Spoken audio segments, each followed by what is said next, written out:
This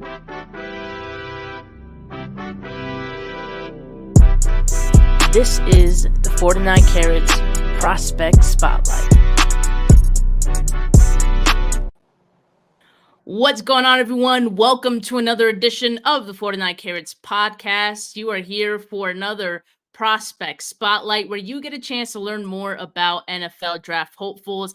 I'm Steph Sanchez, and joining me today is Northern Illinois quarterback Rocky Lombardi. Rocky, how you doing today, man? I'm doing great. Thank you. How about yourself? I am good. Excited to have you on. You have quite the interesting career. So I had a whole list of questions and some I'm probably gonna have to scrap because I'm I can't keep him here all night. All right. But I'm gonna ask you some of the best ones that I've got. And really let's just start off with your journey going from Michigan State to NIU. You played 4 years, including the redshirt year at Michigan State, finished at Northern Illinois. So walk me through the decision to transfer at that point in time. What drew you to Northern Illinois? Yeah. So, like you said, I was 4 years at Michigan State and loved my time there. Made a lot of lifelong friends that I still keep in touch with quite often today. Um, Had a coaching change my third year, so going into 2020, the COVID season. Um, and just kind of made the decision after the year was over that I needed a change. I needed a fresh start. Wasn't the place for me anymore, so I hit the transfer portal, and then Northern Illinois came into the picture. I had some looks from various schools, but Coach Hammock hit me up and was like, "Hey, we're one quarterback and one leader away from a championship," and that was something that was really important to me. I wanted to be at a place where I felt like I could change a program, I could win a championship, and a chance to lead young men too. I believe we were the second youngest team in FBS the year before I got there. So the opportunity to step in that leadership role and hopefully change the lives of my teammates and change the organization too was really appealing to me.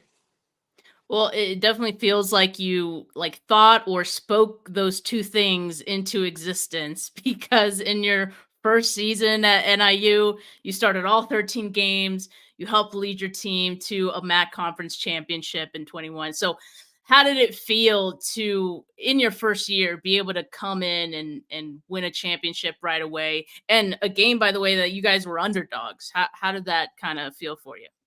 Yeah, well, the underdog was nothing new. I think we were underdogs in about 10 of our 13 games.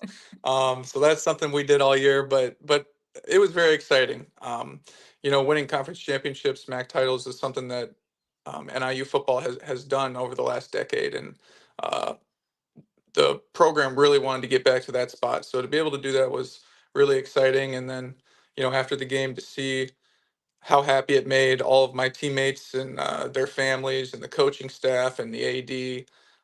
It was really exciting and a good feeling for me just to be able to be a part of that and help that team get to where they wanted to be. And so after that season in 2022, you were named a team captain. So there comes the leadership role that you kind of wanted, right? You earned it. You earned the respect of your teammates so quickly. How did it feel to get that honor from them? Yeah, no, it was really exciting. I was had the honor of being a four-time captain in college in 2020 with MSU, and then my 3 years at NIU. So, leadership's something that I've always taken very seriously, and it's a really undervalued aspect of sports in general. I think everybody talks about it, but really to have that leadership within the locker room is really important. And I saw that through my career. Teams with great leadership ended up with great seasons, and teams that lack some leadership, whether on one side of the ball or the other, or just in general as a unit or as a team, it really struggled. So it was a great honor for me. I really enjoyed being a captain and helping lead my teammates to whatever their aspirations were. Now, your 2022 season was derailed due to a season-ending injury. How big was 2023 for you to be able to have to start back where you left off? And regain that momentum that you had built in 21? Yeah, it was tough because 2022 we started off very hot on the offensive side of the ball, especially, and I really felt like everything was coming together. And then that third game, I went down and couldn't really make it back for the rest of the season. So it was tough for me, but it was something that eventually I overcame. Uh, it was a tough road, but I was very thankful to be able to get back. With injuries, you just never really know how everything's going to work out. And thankfully for me, I was able to make a return in 23, and um, I had a blast doing it. We had a great season, and ended up with a bowl win, which our NIU hasn't done in over a decade. So just to get that opportunity to come back and play was really special for me. And then now, obviously, got a chance to make it, in the NFL as a lifelong goal. So it was very, very rewarding. Yeah, I got to imagine, and yeah, you definitely put yourself back on the map. If people had ever forgotten about you, you reminded them quite quickly. And Rocky, you're quite the athlete as well. You have an RES score of 9.21 after all your pro day testing, and you know how to use your legs. 473 yards, 9 touchdowns rushing in 21, followed by 129 yards and 7 touchdowns rushing in 23. Is that something you've always been good at? Like, would you say it's an instinctual part of your game now? Yeah, I would say so. I think I've gotten better as I've gotten older. Just learned a little bit more about how to run, um, and how to move with the ball. I do enjoy sometimes tucking it down and running. I've always been a very physical player, so had played defense when I was younger and linebacker in high school a little bit. I was a wrestler in high school, so physicality has always been a part of my game, and yeah, definitely not afraid to lower the shoulder every once in a while. Yeah, I love it. Definitely something that I'm sure, NFL teams will love as well. Now, this off season, you got a chance to participate at the CGS All Star. Congrats on that. Thank you. How do you feel like that, week went for you?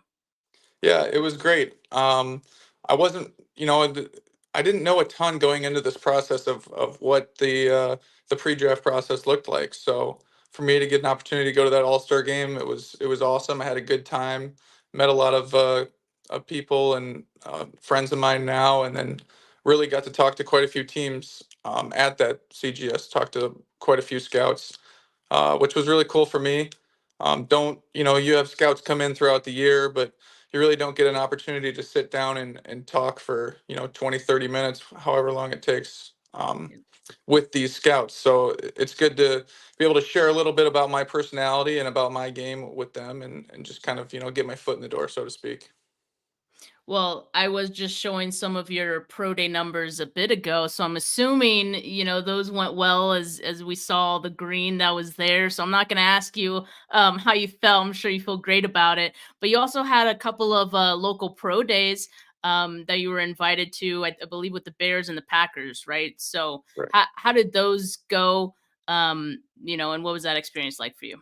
Yeah, it was exciting. The Bears was the first one, so I'll talk about that one first. But it was really exciting. I got to see what an NFL facility looks like. They both of them gave little tours of their facilities. So Bears just upgraded their facility and it looks really nice. And the local day was more of a workout, so got to go in and throw a little bit and show a little bit of what I got in terms of arm talent, and then a little bit of interviews as well. So it was a really good local day. I thought I performed well, and um, yeah. And then the Packers was there was no workout for the Packers, but got the same thing, a little bit of a facilities tour, and they have outstanding facilities as well.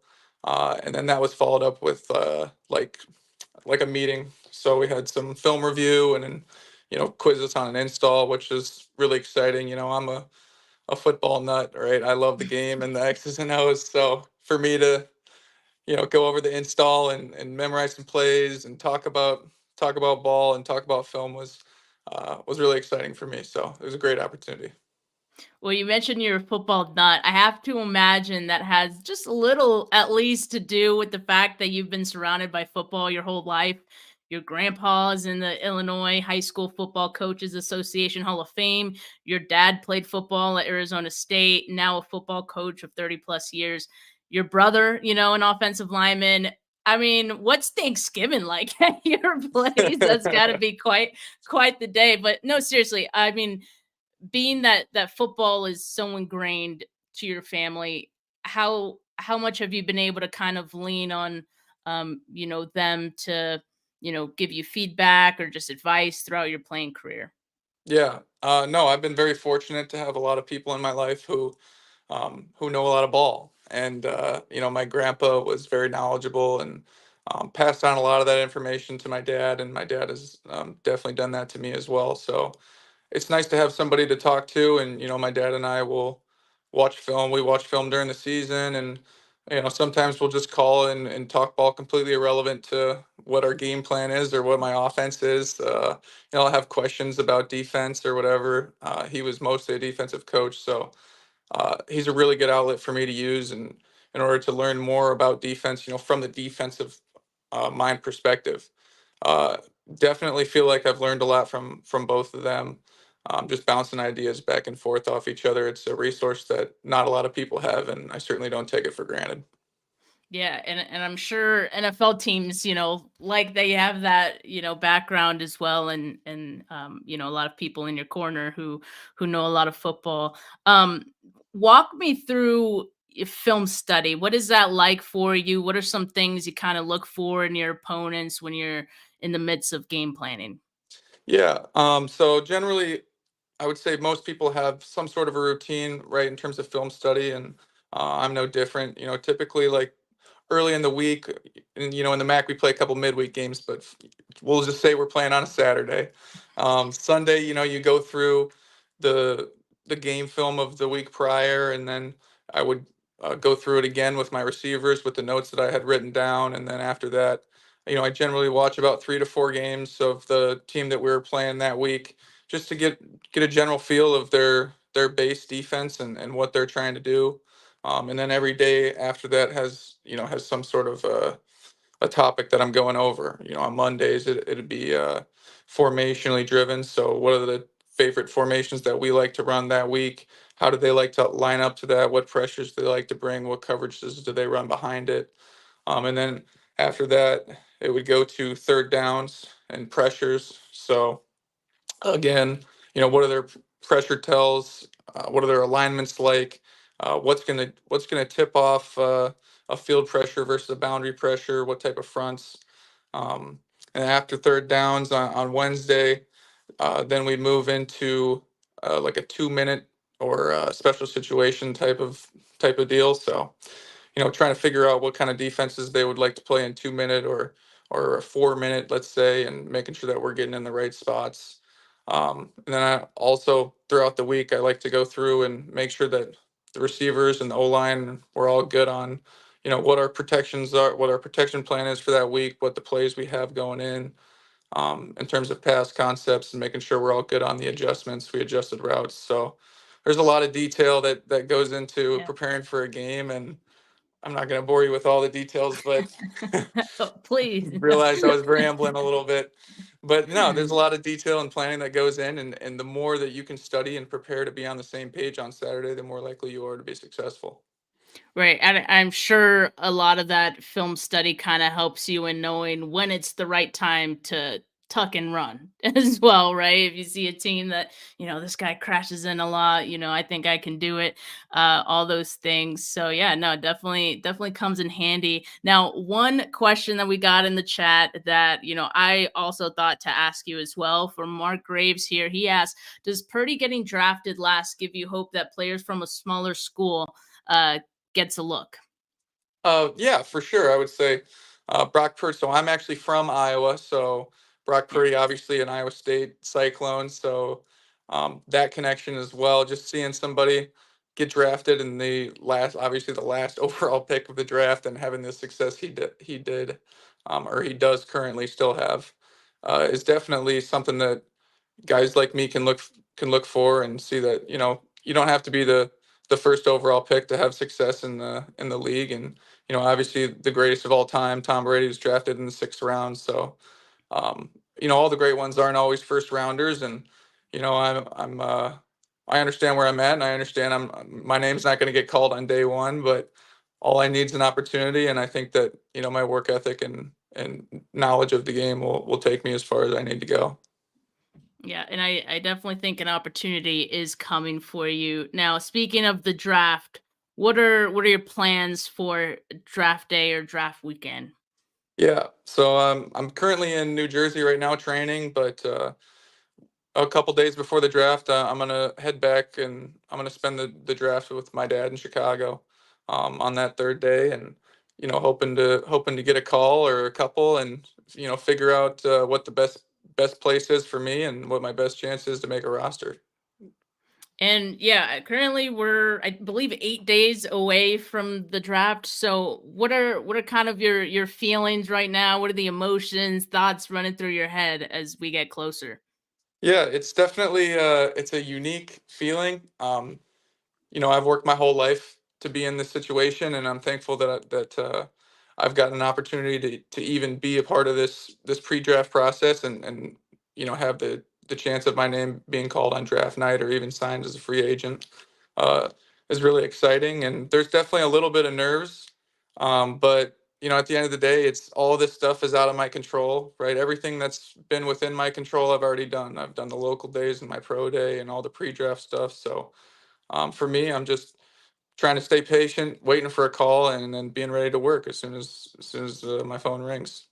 Yeah, I love it. Okay, I got two more questions for you, and then I'll get out of your hair. What is a team? What is a fan base getting with Rocky Lombardi?